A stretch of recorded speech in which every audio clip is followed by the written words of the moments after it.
Hello नमस्कार दोस्तों, कैसे हो? आई होप सभी अच्छे होंगे। अपनी 10th क्लास की समांतर श्रेणी में अपन ने सवाल नंबर 9 तक कर लिए थे, है ना। सवाल नंबर 9 तक कर लिए थे। अगर किसी ने नहीं देखा है तो इससे पिछला वीडियो देख ले। सवाल नंबर 9 तक अपन ने सरल कर रखे हैं, ठीक है। अब देखो, शुरू करते हैं आज का कार्यक्रम। सवाल नंबर 10 से 5.3 का सवाल नंबर 10। देखिए सवाल नंबर 10 क्या है। दर्शाइए कि A1 A2 A3 dash dash AN से एक AP बनती है। क्या है? A1 A2 A3 AN से क्या बनती है? AP बनती है। अपने को दर्शाना है। यदि AN नीचे दिए गए अनुसार परिभाषित है और अपने को AN दे रखा है कि AN इस प्रकार का है। आई बात समझ में? AN अगर ये है तो ये AP अपने को ऐसा दर्शाना है। देखो, अगर मैं n की जगह यहाँ पे 1 रख लेता हूँ तो क्या मेरा A1 आ जाएगा? नहीं आ जाएगा? लिखा तो यहाँ पे A1 आ जाएगा। यदि n बराबर 1 रखने पर A1 बराबर, तो A1 बराबर 3 + 4 गुणा 1 कितना हो जाएगा? 3 + 4 दैट इज 5।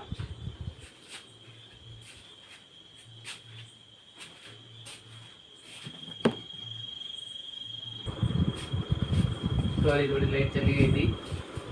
ओके, तो कंटिन्यू करते। A1 का मान कितना आ गया? 5 आ गया। अगर n की जगह 2 रख लूँ तो n बराबर 2 रखने पर n की जगह 2 रखूँ तो A2 आ जाएगा मेरा। A2 कितना आएगा? 3 + 4 गुणा 2, 3 + 4 दूनी 8 कितना हो गया? 8 और 2, 8 और 3 11। A2 कितना हो गया? 11 हो गया। नेक्स्ट देखिए A3 कितना आएगा? इसी प्रकार से n बराबर 3 रखने पर 3 + 4 × 3, 3 + 12 कितना हो गया? 15। ठीक है, तो देखो ये AP बन गई अपनी। पहला पद है 5, दूसरा 11 और तीसरा 15।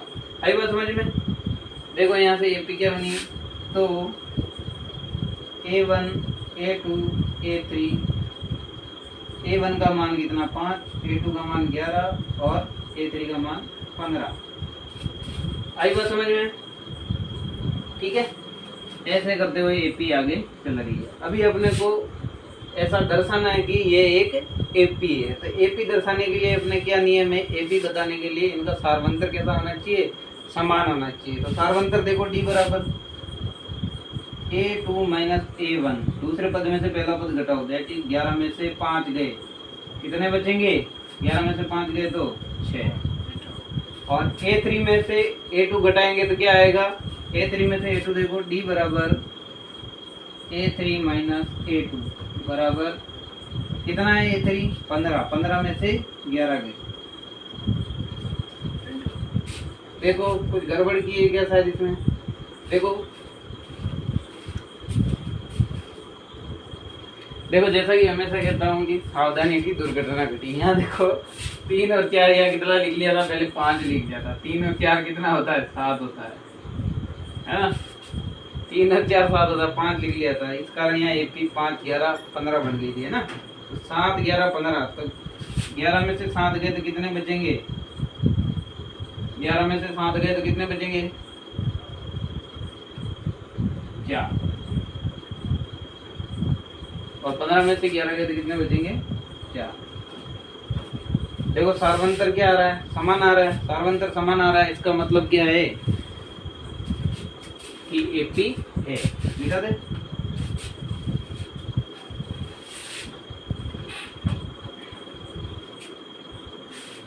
सार्वंतर समान है तो A1 A2 A3 AP है। दर्शा दिया, देख लो। नेक्स्ट क्वेश्चन देखेंगे, रब कर लो इसको। ठीक है, ओके।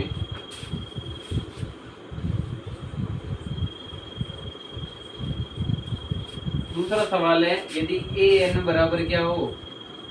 AN बराबर 9 - 5N हो। तब एपी क्या बनेगी, यदि n बराबर 1 रखने पर, रखो n बराबर क्या आ जाएगा a1, n की जगह 1 रखा तो 9 माइनस 5 इंटू 1 कितना हो गया, 9 में से 5 गए तो 4, a1 का मान कितना आया 4 आया। ठीक है, कैलकुलेशन में कोई मिस्टेक्स हो तो बता दिया कर लो।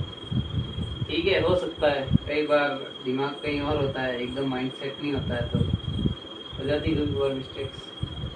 ठीक है, देखो यदि n बराबर 2 रखने पर, n बराबर 2 देखो a2 कितना निकलेगा, 9 माइनस 5 इंटू 2, 5 दूनी 10, 9 माइनस 10, तो a2 का मान कितना आया, माइनस के 10 और प्लस के 9 कितना आया, माइनस का 1।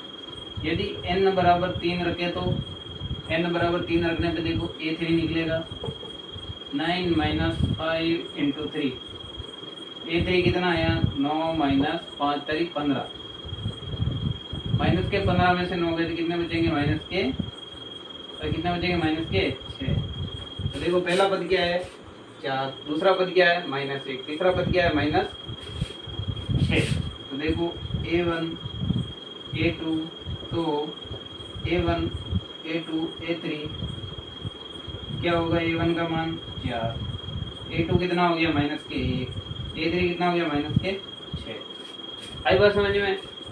अगर ये एपी है तो दर्शाने के लिए क्या करेंगे, सार्वंतर कैसा होना चाहिए, समान होना चाहिए। तो सार्वंतर देखो इसका b बराबर a2 माइनस a1, पहले पद में से दूसरा पद घटाओ, दूसरे में से पहला घटाओ, तो दूसरा पद क्या है माइनस के 1 माइनस पहला पद क्या है 4, तो कितना आया सार्वंतर माइनस के 5। देखो अभी दूसरा और देखो d बराबर a3 माइनस a2, ये भी समान आना चाहिए। तो देखो a3 क्या माइनस के 6 और a2 क्या माइनस का 1, माइनस 6 माइनस माइनस क्या हो गया ये प्लस, माइनस के 6 और प्लस का 1 कितना आया माइनस का 5। तो यही बात है, देखो सार्वंतर समान है तो a1 a2 a3 AP में है। आई बात समझ में। ठीक है, देखो भाई कोई डाउट हो तो बताओ। नेक्स्ट सवाल क्या है, अपन सीधे क्वेश्चन को सोल्व ही कर देते, सवाल नहीं लेते है ना। देखो अब कर लो। ठीक है,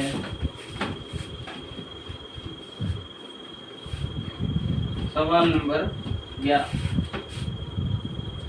क्या है, सवाल नंबर 11, यदि किसी एपी के प्रथम n पदों का योग 4n माइनस n स्क्वायर है तो इसका प्रथम पद क्या है, प्रथम दो पदों का योग क्या है, दूसरा पद क्या है, इसकी इसी प्रकार तीसरे व 10वें व nवें पद ज्ञात कीजिए।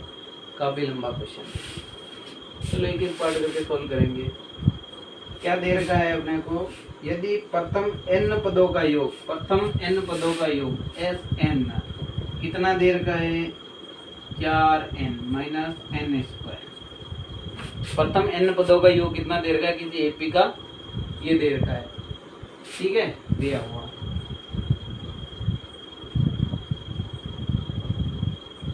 और क्या दे रखा है, यही दे रखा है। और फिर पूछा है कि प्रथम पद अर्थात S1, प्रथम पद ज्ञात करना है। क्या ज्ञात करना है A1, या फिर इसको S1 भी कह सकते हैं, ये ज्ञात करना है। और क्या ज्ञात करना है अपने को, प्रथम दो पदों का योग S2 ज्ञात करना है, S2 या फिर A1 प्लस A2, यही तो है। और क्या ज्ञात करना है, दूसरा पद क्या है, और ज्ञात करना है A2 बराबर क्या है। और क्या ज्ञात करना है, इसी प्रकार तीसरे व 10वें और nवें पद ज्ञात कीजिए। A3 A10 और AN, ये सारी चीजें अपने को ज्ञात करनी है। आया समझ में। अपने को ये दे रखा है कि प्रथम n पदों का योग 4n माइनस n स्क्वायर है, तो अपने को ये सारी चीजें निकालना है। एक तो पहला पद निकालना है, दो पदों का योग निकालना है, दूसरा पद निकालना है, तीसरा पद निकालना है, और 10वां निकालना और an निकालना है। बस समझ में। तो सबसे पहले अपने एपी बना ले। देखो Sn दे रखा है, मैं S1 बनाऊँ। n यदि n बराबर 1 रखने पर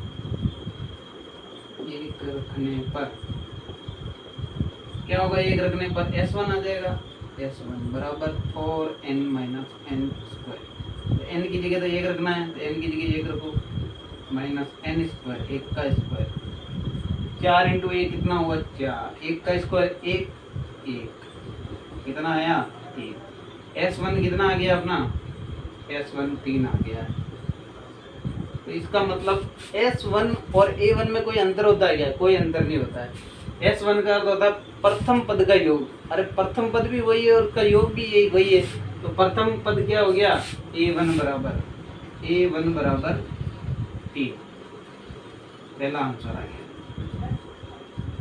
फिर दूसरा सवाल क्या पूछ रखा है, दो पदों का योग बताओ। तो उसके लिए AP ज्ञात करनी पड़ेगी, दो पदों का योग। तो दूसरा पद क्या होगा, S2 बता सकते हैं अपन, या n बराबर 2 रखो, देखे n बराबर 2 रखने पर, n बराबर 2 रखेंगे क्या आ जाएगा, S2 आएगा कि नहीं आएगा, S2 यहाँ रखा 2, तो 4 गुणा 2 माइनस 2 का स्क्वायर, सॉल्व करो इसको। S2 बराबर 4 दूनी 8 माइनस n 2 स्क्वायर, 2 का स्क्वायर कितना होता है 4, तो S2 कितना आया 4। अरे S2 का अर्थ क्या होता है, प्रथम दो पदों का योग। आई बात समझ में। तो S2 को ऐसे भी तो लिख सकते हैं, S2 बराबर A1 प्लस A2। अरे प्रथम पद, पहला पद A1, दूसरा पद A2, तो दो पदों का योग कितना हो गया A1 प्लस A2। तो S2 का मान कितना दे देता है 4, तो रुको यहाँ पे 4, ठीक है। देखो ये दूसरा वाला आंसर तो ये आ गया अपना, प्रथम दो पदों का योग, ये लो। अब तीसरे की ओर बढ़ रहे हैं अपन, इसका दूसरा पद निकाल रहे हैं। दूसरा पद कैसे निकालेंगे, A1 कितना देर का है, यहाँ देखो 3 आंसर निकाला, तो A1 की जगह 3 रखो प्लस A2, ये प्लस का 3 इधर जाएगा, माइनस का हो जाएगा, 4 माइनस 3 बराबर A2। कितना आ गया 4 माइनस 3, 4 में से 3 गए तो 1, A2 का मान कितना आया 1। आई बात समझ में। अब देखो A1 और A2 दोनों आ गए, A1 कितना 3 और A2 कितना है 1।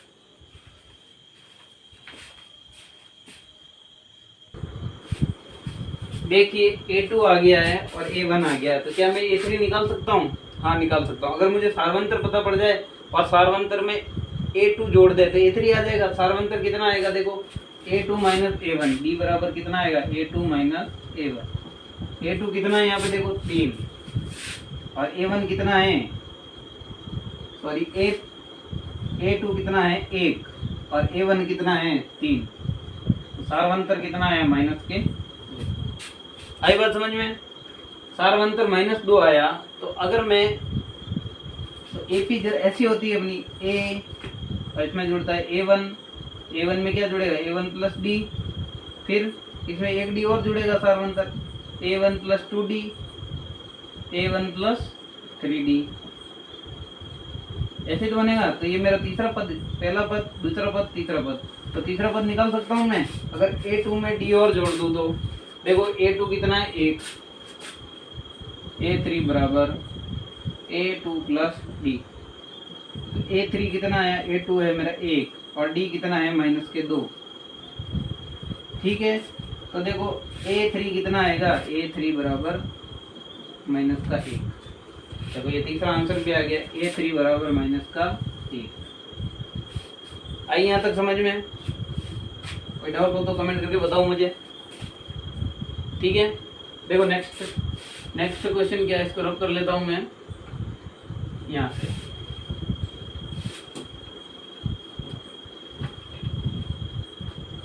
ये तो आया था 3 और ये कितना आया था, ये आया है 1, ये आया है 4 और ये आया है माइनस का 1। अब निकालना है A10 निकाल सकते हैं अपन आसानी से। कैसे निकालेंगे, AN वाले सूत्र से। AN वाला सूत्र लगाओ, AN बराबर A plus N minus 1 into D। N की जगह 10 रखो तो A10 आ जाएगा। A कितना है मेरा 3, पहला पद, N 10 पदों का ये निकालना है, 10वां पद निकालना है A10, N का मान 10 हो गया, 10 माइनस 1, और D कितना हो गया, D कितना है, सार्वंतर निकाला था माइनस के 2, 8n बराबर 3 प्लस 10 में से 1 गया तो 9 इंटू माइनस के 2, 3 प्लस माइनस का 2 इंटू 9 माइनस के 18, 18 माइनस के 18 और 3 कितने गए, कितने बचेंगे, माइनस के 15। तो 10वां पद क्या आ गया, माइनस के 15। आई बात समझ में। इसी प्रकार an भी निकाल सकते हैं अपन। इसी प्रकार देखो an भी निकाल सकते हैं। n का मान n रखना है, बाकी अपन निकाल सकते हैं। an के लिए कैसे क्या करेंगे, इसको मैं रब कर लेता हूँ। 8n आया है माइनस के 15, माइनस 15, ठीक है। अब देखो an निकालना है। an के लिए a का मान देगा, सूत्र वही लगेगा n minus 1 into D. a कितना देर का है 3 प्लस n का तो n पद निकालना माइनस 1, डी कितना था माइनस के 2, माइनस 2 ही था ना, माइनस 2। तो an बराबर 3 प्लस ये कितना हो जाएगा, माइनस 2 अंदर गुना हो तो माइनस के 2n, और माइनस माइनस क्या हो जाएगा, प्लस, प्लस के 2, 3 और 2 कितने हुए 5, माइनस 2n। तो nवा पद क्या हो गया मेरा 5 माइनस 2n, ये इसका आंसर। और ये इसका तो माइनस 15। आई बात समझ में, ठीक है। कोई डाउट हो तो बताओ। देखो नेक्स्ट क्वेश्चन करते हैं अभी अपन 12वां क्वेश्चन। 12वें क्वेश्चन की ओर बढ़ते हैं। 12वां क्वेश्चन क्या है, देखो ऐसे प्रथम 40 धन पूर्णांकों का योग ज्ञात कीजिए जो 6 से विभाज्य है। क्या करना है, ऐसे प्रथम 40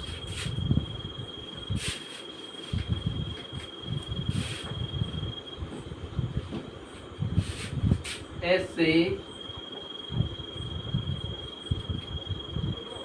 प्रथम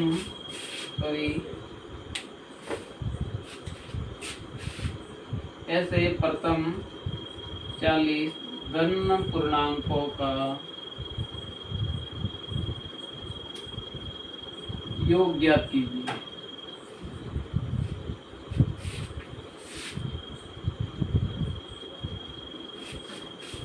योग ज्ञात कीजिए जो 6 से विभाज्य है, जो 6 से विभाज्य है।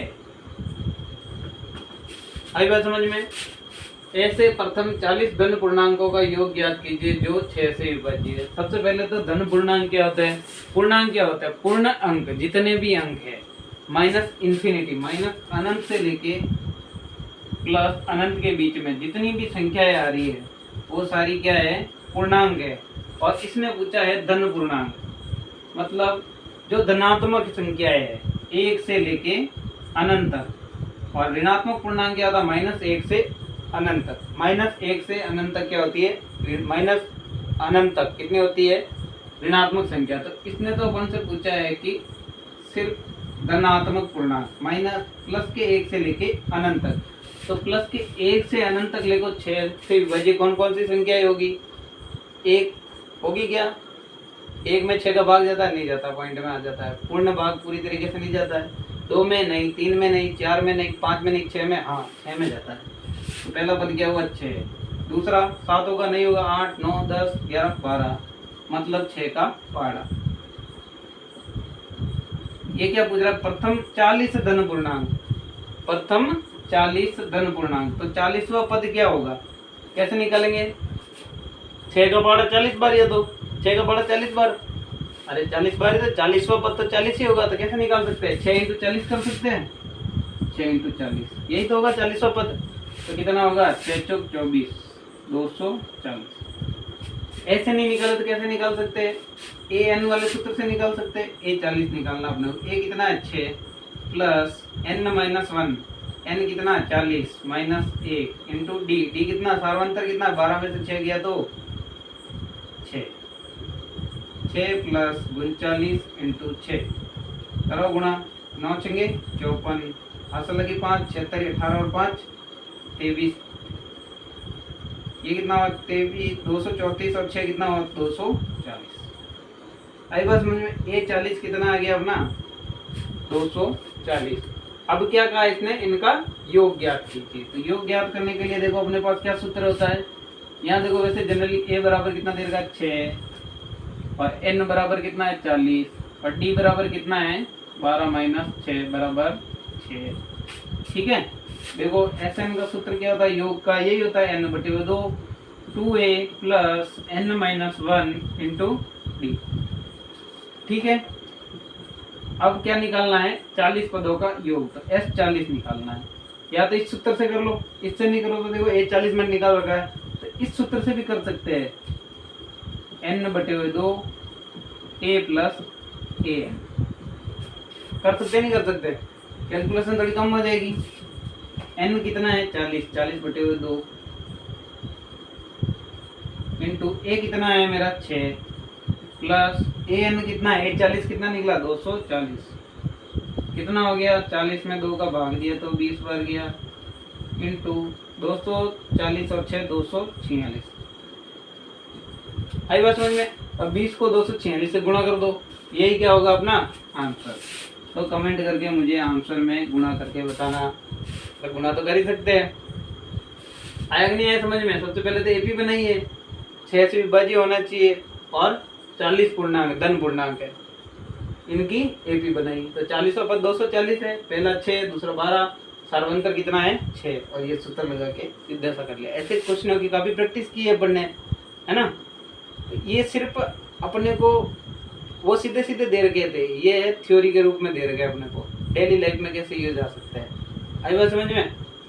देखो नेक्स्ट क्वेश्चन देखते हैं अभी अपन। नेक्स्ट क्वेश्चन क्या है 8 के प्रथम 15 गुणजों का योग ज्ञात कीजिए। सवाल नंबर 13 रब कर लें।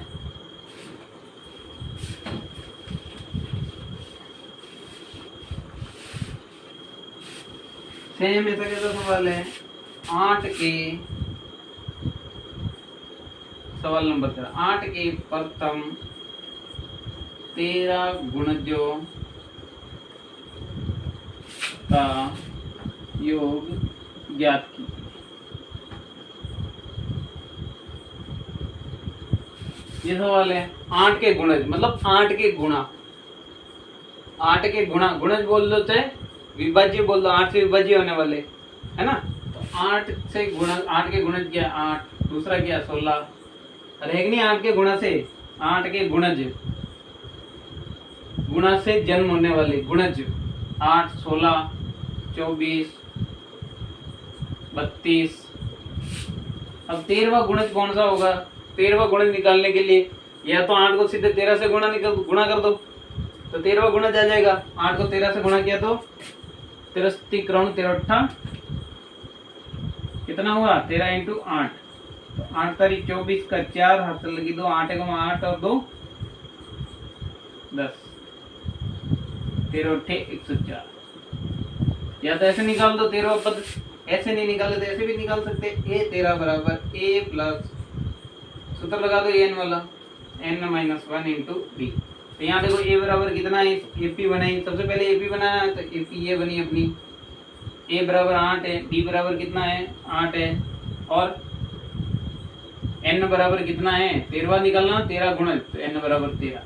तो रखो यहाँ पे ए 13 बराबर ए का मान कितना है 8 प्लस n कितना है यहाँ पे 13 माइनस 1 और डी कितना है 8 प्लस 12 इंटू 8 कितना आया 13 पर 12 टे 96, 8 प्लस 96 कितना हुआ 13वां पद, 96 में जोड़ो 104, 13वां पद क्या आ गया 104। आई बात समझ में। अब क्या कहा है 13 गुणजों का योग ज्ञात करना, अपने को क्या ज्ञात करना है इन सब का योग ज्ञात करना है, ऐसे है ना। तो योग का सूत्र है एस एन बराबर n बटे हुए 2 a प्लस ए एन। अपने को एक S13 निकालना है, S13 बराबर n का मान 13 बटे हुए 2, a का मान कितना है 8 प्लस ए एन, ए 13 कितना है 104। ऐसे नहीं करे तो दूसरे वाले सूत्र से भी कर सकते हैं, एस एन बराबर एन बटे हुए 2 2a plus N minus 1 into d. इससे थोड़ा कैलकुलेशन आसान हो गई और ये अंतिम पद भी निकाल दिया अपन ने। 13 बटे हुए 2, 104 और 108 कितने हुए? जल्दी जोड़ के बताओ। 112। अब 2 से काट दो। 13 इंटू 2 से काटा इसको तो 2 पंजे 10, 2 छंग 12। 13 को 56 से गुणा करा दो, ये अपना आंसर होगा। आई बात समझ में सभी को? ठीक है, बहुत आसान है, बस आपको भाषा समझ में आनी चाहिए। कहना क्या चाह रहा है इसमें, ए क्या होगा, डी क्या होगा, एन क्या होगा, पूछ क्या रहा है, एपी कैसे बनानी है। आई बात समझ में? ठीक है, रब करें, रब कर ले इसको। देखो कोई दिक्कत आ रही हो तो बताओ।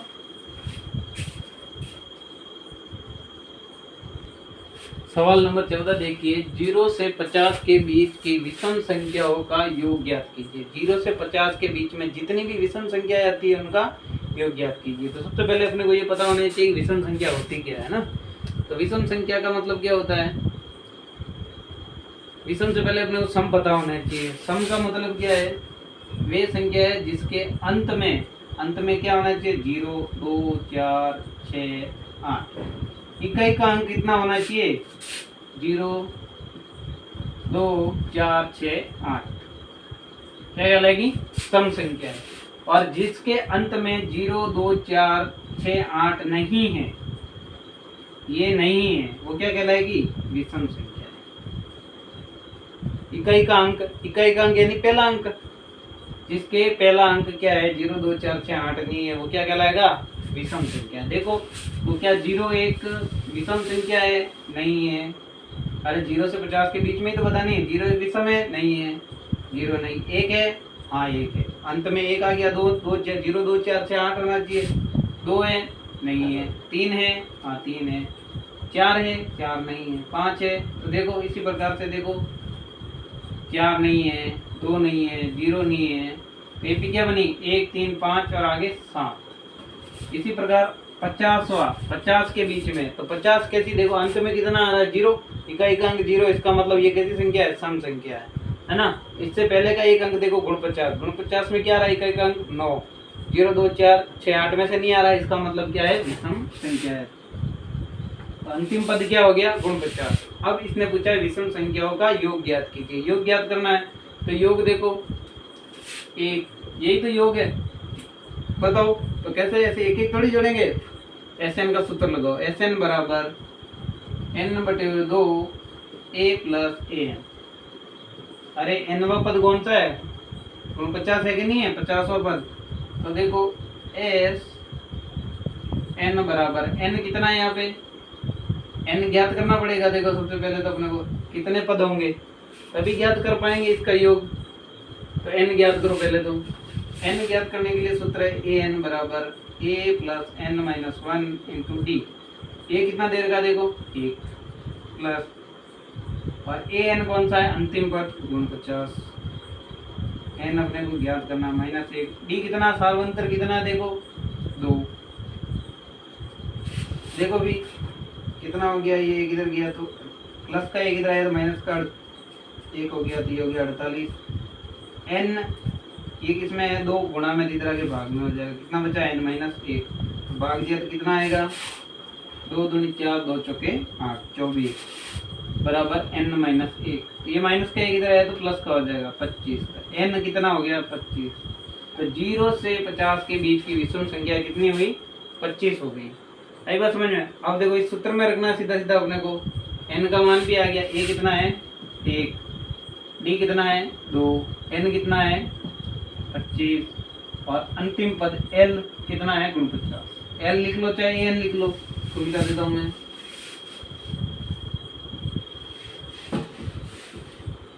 रखो एस 25 बराबर 25 बटे हुए 2। ए कितना है? 1 प्लस ए एन कितना है? गुण 50। 25 बटे हुए 2 गुण 50 और ये कितना हुआ? 50। 2 बार कटा तो ये कितना आ गया? 25। 25 इंटू 25 कितने होते हैं? 725। तो 0 से लेके 50 तक के बीच की विषम संख्याओं का योग कितना होता है? 725। आई बात समझ में? निकाल सकते हैं अपन। आसानी से कर सकते हैं। आई बात समझ में। देखो नेक्स्ट क्वेश्चन क्या है, इसके बाद वाले थोड़े और ज़्यादा थ्योरी वाले क्वेश्चन आ गए, डेली लाइफ वाले। डेली लाइफ में क्या क्या काम आता है एपी का, है ना, उसके ऊपर क्वेश्चन है। देखो इसको अब ठीक है, सवाल काफी बड़े हैं, बोर्ड पे आएंगे नहीं, वैसे मैं तुम्हारे को बोल के बता देता हूँ, है ना। क्या है सवाल अपना, सवाल देखो, निर्माण कार्य से संबंधित किसी ठेके में एक निश्चित तिथि के बाद कार्य को विलंब से पूरा करने के लिए जुर्माना लगाने का प्रावधान इस प्रकार है ना। कोई कार्य जो ठेके पे दिया हुआ है और अगर विलंब से करता है तो उसके ऊपर निश्चित तिथि के बाद विलंब से पूरा करने पर उसके लिए जुर्माना है। तो जुर्माना किस प्रकार है वो अपने को सवाल में दे रखा है। पहले दिन के लिए 200 रुपये, तो पहले दिन अगर एक दिन लेट करता है तो कितना 200 रुपये फाइन देना पड़ेगा, जुर्माना देना पड़ेगा। अगर वो दूसरे दिन लेट करता है, देखो आगे है, दूसरे दिन लेट करता है तो उसको कितने रुपए देने होंगे, 250 रुपये, दूसरे दिन के 250 रुपये। और तीसरे दिन के कितने रुपए देने होंगे, 300 रुपये। ठीक है, इस प्रकार आगे बढ़ता रहेगा। अर्थात प्रत्येक उत्तरोत्तर दिन का जुर्माना अपने से ठीक पहले दिन के जुर्माने से 50 अधिक है। देखो दिख रही है, ठीक पहले से कितना अधिक है, 50 अधिक है, मतलब सार्वंतर कितना है, 50 है। ठीक है, एक ठेकेदार को जुर्माने के रूप में कितनी राशि अदा करनी पड़ेगी, वह इस कार्य को 30 दिन का विलंब करता है। तो ठेकेदार कितने दिन का विलंब करता है, 30 दिन का। कितने दिन का, 30 दिन का विलंब। अगर 30 दिन का विलंब करता है तो उसको कितना जुर्माना चुकाना पड़ेगा, पहले दिन 200 और 2 दिन हो जाते हैं तो 200 प्लस 250 और 3 दिन हो जाते हैं तो ये तीनों जोड़ के A1 A2 A3। तो इस प्रकार ये कितने दिन तक, 30 दिन बाद में अगर कोई जुर्माना जमा कराता है तो 30 दिन का जुर्माना देना होगा। तो 30 दिन का जुर्माना कितना होगा, 30वें दिन, है ना। तो 30वें दिन कितने रुपए देगा, या तो ऐसे निकाल दो, ऐसे नहीं निकाले तो SN वाले फॉर्मूले से निकाल सकते हैं अपन। तो देखो SN बराबर n/2 2a plus n-1 into d। यहाँ पे a कितना, देखो a बराबर 200 और d बराबर कितना है, 50। ठीक है, और n बराबर कितना है, 30। अरे 30 दिन का बताना है, 30 दिन बाद में विलंब करके दे रहा है तो रखो मान 30/2, 2 गुणा a, 2 into 200 plus n-1, n कितना, 30 माइनस 1 29, d कितना है, 50। काउंट करो इसको, 2 का भाग दिया तो कितनी बार जाता है, 15 बार। 2 इंटू 200 कितना हुआ, 400 प्लस 29 इंटू 50। करो 29 इंटू 50 कितना होता है, 15। 400 प्लस 29 इंटू 50 करो, 9 5 45 का 5 हासिल की 4, 5 जोड़ी 10 और 4 14। ये और जोड़ो 400 और कितना हुआ, 1850। 1850 इंटू 15 करो गुणा, 15 0 0, 75 का 5 हासिल की 7, 120 और 9 कितने, 129 हासिल लगी 12, 15 कम 15 और 12 24 और 3 27, 27,950 रुपये जुर्माना देना होगा। अगर वो 30 दिन लेट बाद अगर किसी कार्य को विलंब से पूरा करता है तो उसको 27,950 रुपये जुर्माना देना होगा। आई बात समझ में, ठीक है। अरे एपी बनाना हमें चाहिए, फिर तो ये क्वेश्चन नाम मात्र का बड़ा है ना, दिखने में बड़ा है। देखो कितना छोटा सा हो गया, फटाक से हो गया, एपी बना, एपी बनी और अपना काम बन गया। बस अपने को एपी बनाना आना चाहिए। एपी बनाने के बाद में सूत्र है, सूत्र में मान रखना सीधे सीधे। आई बात समझ में सभी को। देखो नेक्स्ट क्वेश्चन देखते हैं, नेक्स्ट क्वेश्चन क्या है, नेक्स्ट क्वेश्चन देखेंगे, रख कर लो इसको। सवाल नंबर 15,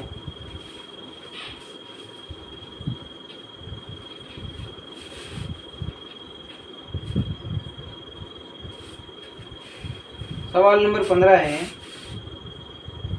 सॉरी 16 तो 15 तो करवा दिया था, ये था 16, है ना।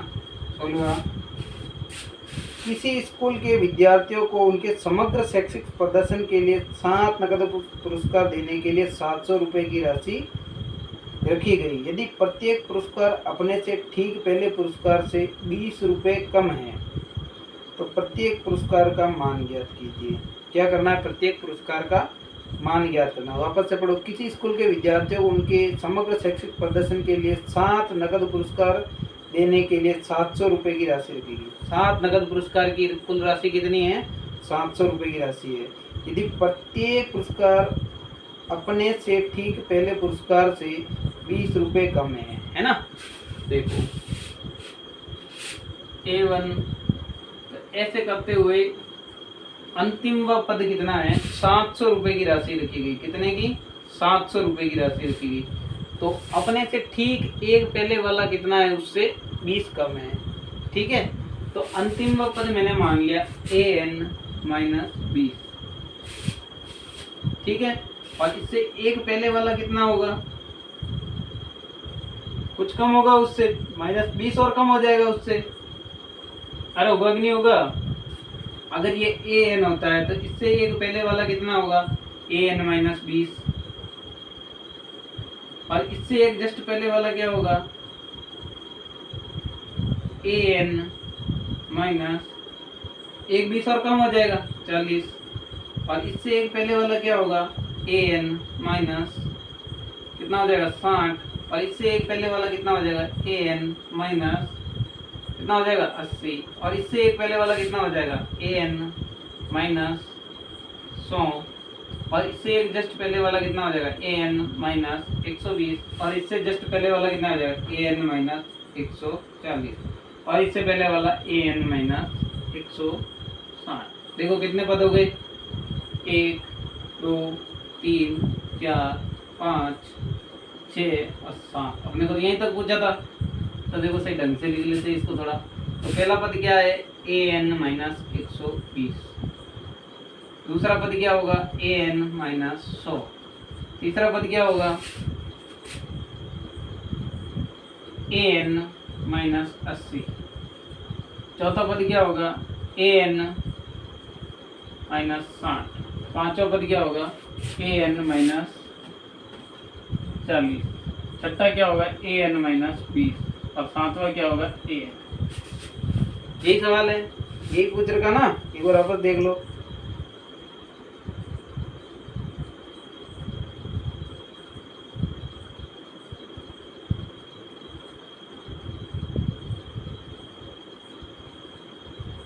आई बात समझ में? तो देखो इसको सरल करो। तो इसने क्या पूछा है अपने से? प्रत्येक पुरस्कार का मान ज्ञात कीजिए। तो प्रत्येक पुरस्कार का मान ज्ञात करो। A1 कितना है यहाँ पे? A1 और टोटल इसने कितने बताया है? 700 रुपये का पुरस्कार। 7 पुरस्कार कितने के है? 700 के। तो जोड़ दो, सातों का मान कितना है? 700 रुपये। तो AN निकल जाएगा यहाँ से। तो कितने AN आए? देखो इन सबको जोड़ने पर 1 AN 2 AN 3 AN 4 5 6 7 8 9 10 और 11। सॉरी तो मिटाओ, 11 कहाँ से हो गए? 1 2 3 4 5 6 और 7। 7 AN। अरे 7 AN, सातों पुरस्कार का मान कितना है? 700 रुपये है कि नहीं है? ठीक है, प्लस ये कितना हुआ? माइनस का 120, माइनस का 100, माइनस का 80, माइनस का 60, माइनस का 40 और माइनस का 20। इन सबको जोड़ दो। माइनस 20 और माइनस 40, माइनस के 60, माइनस के 60 और माइनस के 60 कितने? माइनस के 120, माइनस के 120 और 80 कितने हुए? माइनस के 200, माइनस के 200 और 100 कितने हुए? माइनस के 300, माइनस के 300 और 120 कितने हुए? 420 माइनस के। ये किसके बराबर है? 700 के बराबर। आई बात समझ में? तो अब देखो यहाँ से AN का मान निकाल सकते हैं। ये माइनस के 420 उधर जाके किसके हो जाएंगे? प्लस के। तो 700 प्लस 420 कितना हुआ? 0 2 7 और 4 कितना हुआ? 11। 7 AN। 7 और AN यहाँ पे क्या है?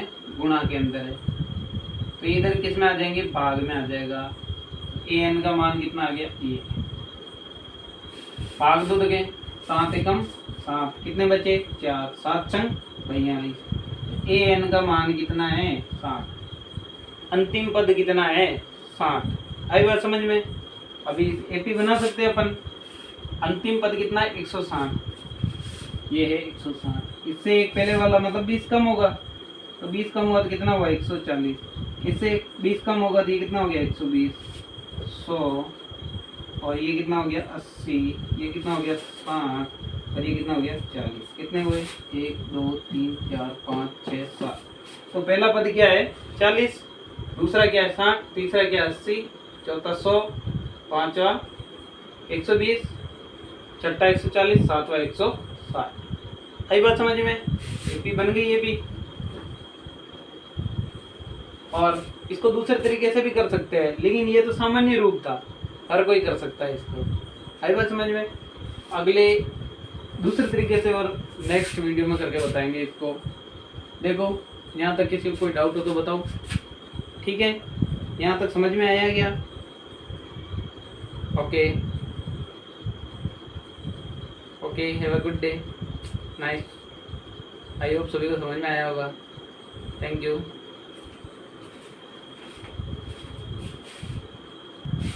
तो यहाँ पे बताओ मुझे, देखो आंसर इसका निकाल ही देते हैं। तो इसका पहला पद क्या होगा, इसमें दे रखा है कि दूसरा पद पहले से इतना कम है ना। तो पहला पद क्या हो जाएगा 160, A1 A2 A3 और ये A4 A5 A6 और A7। आई बात समझ में? ऐसे उल्टा मत लिख लेना है ना। तो इतना कम है सवाल के अनुसार, देखो 20 कम है, दूसरे से पहला, दूसरा पहले से 20 कम है ना। 160 है पहला, दूसरा क्या है 140। इसको दूसरे तरीके से अगली वीडियो में करेंगे। Okay, thank you.